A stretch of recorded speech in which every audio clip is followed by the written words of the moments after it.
Prior to my diagnosis, I was having a good life. I was married with 2 young daughters. I was a sales engineer, really enjoyed my job. I played squash for a local squash club, and I was also playing drums in a band. And then I got diagnosed with bone cancer. So 2 years of chemotherapy. I expected I'd be elated when I actually finished that, but that wasn't the case, and in fact I got quite depressed. But also, when I returned to work, and I have to say the company were very, very good to me whilst I was ill, pretty much keeping me on my full salary, which meant that one thing we didn't have to worry about whilst I was ill was the financial situation. A big benefit in going through something like that. But the day I returned to work, I sat down with my manager and he said, "Well done, Dave, you're now fully cured." Which, of course, that wasn't the case. I'd still got 10 years of checkups to go through, and there was also the risk of reoccurrence. But of course, generally people didn't really understand the implications of cancer. The assumption was that once you'd finished the chemotherapy, you was cured. So I had that to contend with. When I finished treatment, a lot of people told me that I was brave and inspirational, which is so lovely to hear. But particularly the word brave was one of those words that I had kind of conflicting feelings about. I didn't feel brave at all. I felt that it was something that I had to go through to stay alive. Bravery to me was somebody kind of walking into a battlefield or something like that. And I wasn't that person. I was just somebody who had to go through treatment to come out the other side. So that's something that I kind of did struggle with. But someone did point out to me that they weren't calling me brave because I had to go through it. They were calling me brave because of the way I'd handled it, which changed my outlook on it a little bit. Another thing that I've really experienced being in cancer remission is toxic positivity. I consider myself a very positive person, but I definitely found, and I suppose because I was a child, so I was only 9 when I went into remission, I went from being the unluckiest child in the world to being the luckiest as soon as I finished critical treatment. Everyone that I suppose I spoke to in my school and my family went from asking me if I was okay and seeing if they could get me anything, and sort of not really making plans for the future or anything like that. All of a sudden went to, "You look so well, you're doing so well, you're so lucky, you must be so thankful every day." And it was really an overnight switch. It was sort of like your hair grows back and you put a bit more weight on that you lost with chemotherapy, and because you look well, people think you are well, and you're certainly much better than you were on critical treatment. But I think there was like a bit of a lack of understanding that there are these long-term effects, which is why I find this study really important to be part of, because I think that really, I certainly internalised that and thought that I should be happy and positive 100% of the time, and there was no room for a duvet day or a down day or any negative emotion. So I'd stuff them all inside, and then they would obviously come out in other ways, which was definitely a cycle I was going through for sort of my whole like teenage years. So yeah, toxic positivity is definitely something I think we face in long-term remission from bone cancer. And yeah, I'm not sure how to overcome that. I do a lot of like explaining to people that although yes, I am very, very lucky, people who have not had bone cancer are also very, very lucky, and we should all practice gratitude, but that sad days come along, days when my leg is really hurting or I'm triggered by something.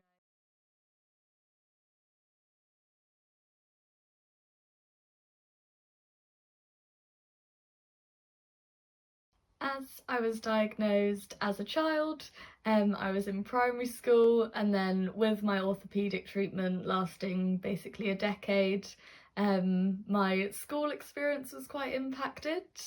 I know that there was an assembly about me when I was first diagnosed and when I came into school, which is really sweet. I think all of the children in my class, I was in year 4 at the time, all of the children in my school and my class were told to look out for me and be nice to me, and they were, which was lovely.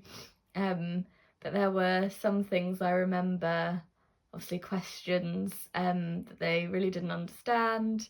I remember a few children thinking that cancer was contagious, so not wanting to go near me, which is really understandable. Like, you're so young and don't really understand things like that, or thinking that I was smoking and that was causing cancer due to the media, but obviously I was 8 and not smoking.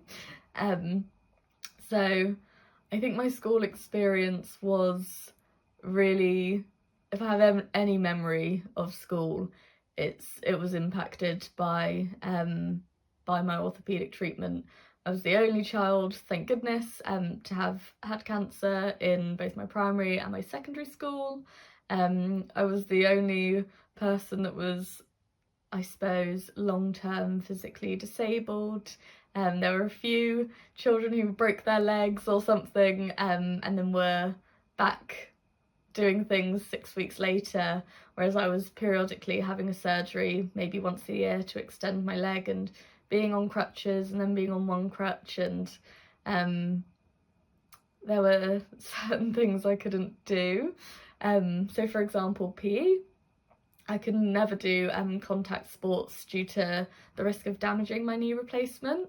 And so I would always have to be the referee. And even things like at assemblies, I couldn't sit on the floor, so I would have to sit on the seat with the teachers, which was really nice actually to have a seat. But of course I just wanted to be like everyone else, wanted to be like my peers, and not for it to be so obvious that I was different through something that was completely out of my control and I completely wish didn't happen. And it was just a constant reminder that it had happened and that I was different and that people wouldn't want to be friends with me because of it. So a lot of my school experience was like that. Thankfully I went to quite a nice school where I wasn't bullied. I didn't really have many friends, but the friends I did have were really amazing, and of course I didn't see this at the time and it would be completely difficult to explain this to a teenager, but actually having been through this experience and having different needs to other people, having a visual physical disability that was quite obvious and quite permanent, really does, I suppose, weed out the people you wouldn't want to be friends with. Like the people who mind don't matter and the people who matter don't mind. It's very true. So I suppose that was actually a blessing that I learnt later in life, I suppose. Because of the age I was when I was diagnosed, I missed about a year of school, which is quite traumatic for a teenager, I guess. When I went back to school, I didn't feel like I had a social group as such to connect with, and I felt like I missed out on a lot of things that were going on at school at the time, or parties, or people just kind of getting together. It was a big thing for me not to go back a year in terms of my schooling, so I kept up my education with the hospital tutors, but the social aspect was something that really kind of affected me when I went back into sixth form. I think it was a big transition then to go from being with my parents all the time to going back to being with my peers.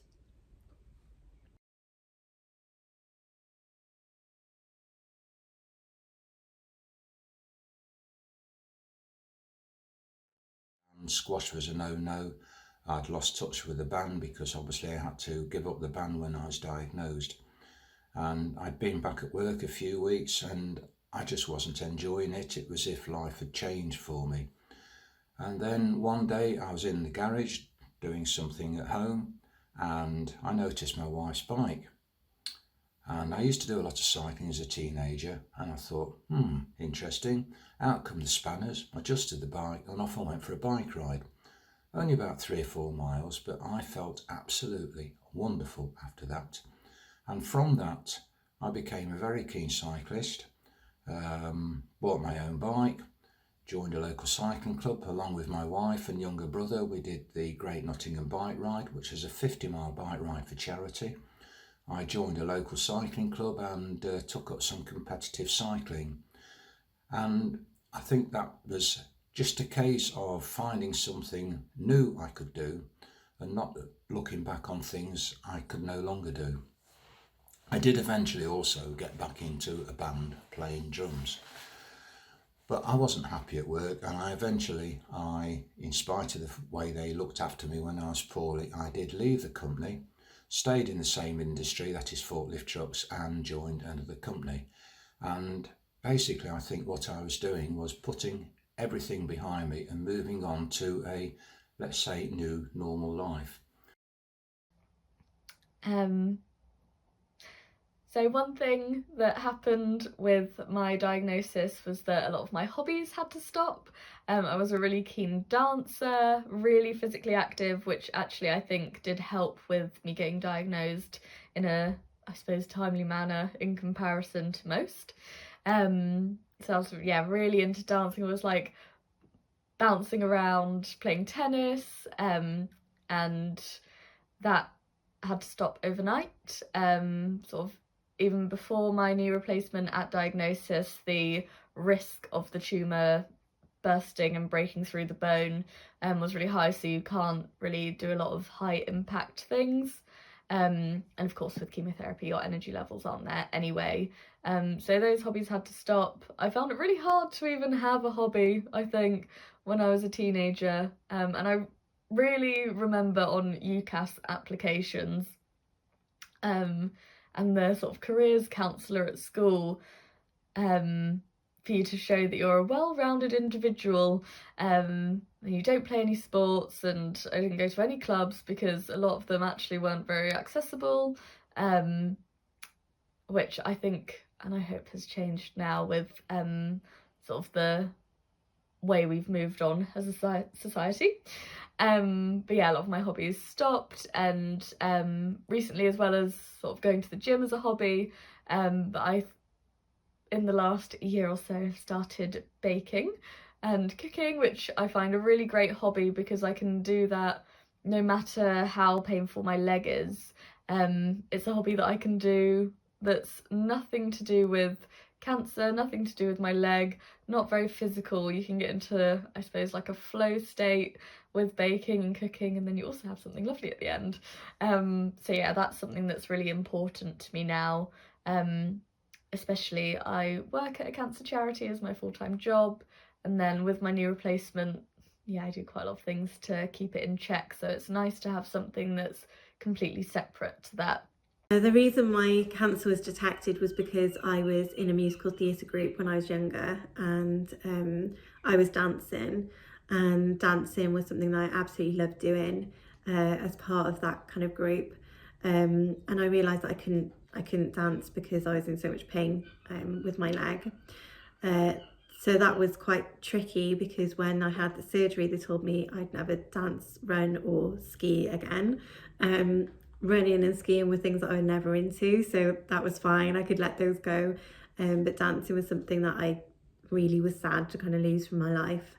I do kind of continue it in other ways, not as a kind of strict dancing routine, but I will dance around my house, or I'll go out with my friends and dance in a club. I still incorporate dance in my life in some way, but I was never able to go back and do musical theatre in the same way again. I am a big bookworm, so that was something that I was able to do towards the end of my chemo. I read a lot of magazines on chemo because I just couldn't focus on a book, and then I found a book in the kitchen of the hospital ward, and got back into reading again, which was amazing, and I absolutely love reading. But I know others who've been super sporty and haven't been able to go back to that. I can imagine that must be so frustrating. For me, it was sad to lose that aspect of my life, but it's not been so traumatic as it would have been if I'd been, you know, leader of the hockey team or anything like that.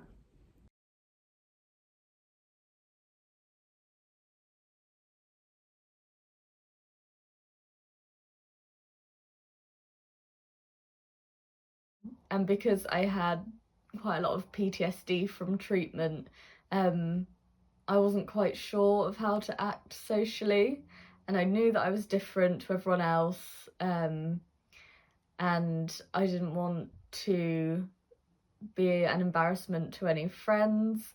I didn't want people to take pity on me and to be friends with me because of that. So I found that really hard to negotiate. And still sometimes do. I have a lot of really understanding friends that will slow down whilst we're walking along, and there are some outdoor steps, which are my worst nightmare. In terms of relationships, I think some friendships I've lost after cancer treatment, some friendships have strengthened. And building new relationships has always been a little bit awkward at first. I think when you have to tell people that you've had cancer, it's something that I try to get out of the way quickly and just not really talk about even now, because I know how awkward and uncomfortable it can be to have that conversation for me and the other person in the conversation. So in terms of building relationships, it's something that you have to confront quite early on, I think, and just kind of get it out there and let people know what you've been through, that you might not be able to go for a morning jog with them, things like that. But I don't think I've really truly opened myself up to talking about my cancer experience with many people at all. It's something that I don't particularly like going into the kind of the real mechanics of it. Yeah, I don't think there's many people who really know what happened unless they were there.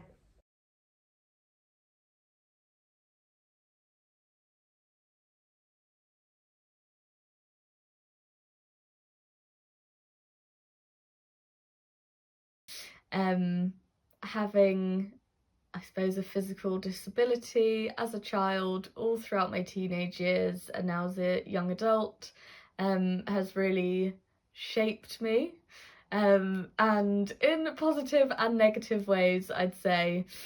I know that a really big thing for me that I'm still trying to work on is being embarrassed about being disabled or needing extra help with things. Or I feel quite embarrassed if, for example, my limp isn't too noticeable now, but I'll have a day where it's really hurting or something, or I'll stand up strangely, or we'll sit on the floor and I'll have a bit of trouble getting up or something like that, and people ask me if I'm okay and what's happened, and I feel quite embarrassed that I'm gonna have to tell them. And sort of not so much now, but when I was a teenager and a child, I was really embarrassed of like my scars, and having to use crutches and a wheelchair. It was deeply rooted in shame, which I know now is sort of like internalized ableism, I suppose. But all of these things I just wished that I was someone else, which is not ideal, I suppose. And that came with a lot of social isolation, because I couldn't play any sports, and I was really sporty beforehand.